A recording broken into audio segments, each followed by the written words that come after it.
Good morning, কেমন আছো তোমরা সবাই? আজকে ভিডিও করছি বর্ধমান থেকে।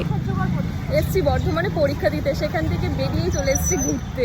মানে সামনেই কয়েকটা মন্দির পড়ে গেছে, এখানে খুব বিখ্যাত মন্দির 108 মন্দির ওই টুকটাক 108-এর মন্দির, তো সেটা দেখতেই চলে এসেছি। ভিতরের অ্যাম্বিয়েন্সটা খুব সুন্দর। এসছি যখন এত দূরে, তাহলে এগুলো তো ঘুরে যেতেই হবে।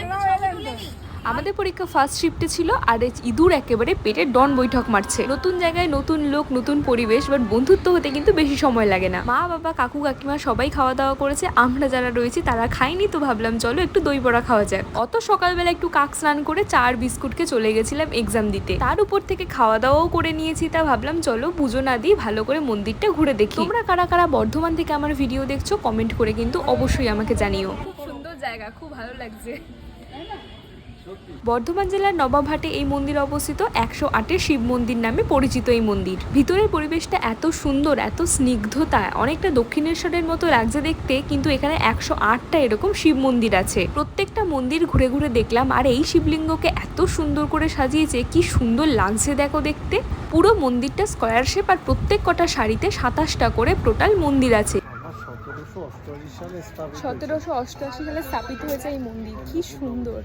স্নান ভালো করে করিনি, খাওয়া দাওয়া করে নিয়েছি, তার উপর মন্দিরে ঢুকছি। মনটা একটু খুঁতখুত করছিল ঠিকই, তাই জন্য ঝিল থেকে জল তুলে বাবা সবাইকে এভাবে ছিটিয়ে দিয়েছিল। চিন্তা করে দেখো কত পুরানো এই মন্দির। এই যে এতগুলো মন্দির দেখালাম, প্রত্যেক কটা মন্দিরে শিব ঠাকুরের 108টা নাম খোদাই করা আছে, আর মাঝে দুটো ঝিলও আছে। ঝিলে যে কত মাছ, আর এই দেওয়ালটা দেখো কি সুন্দর ডিজাইন করা।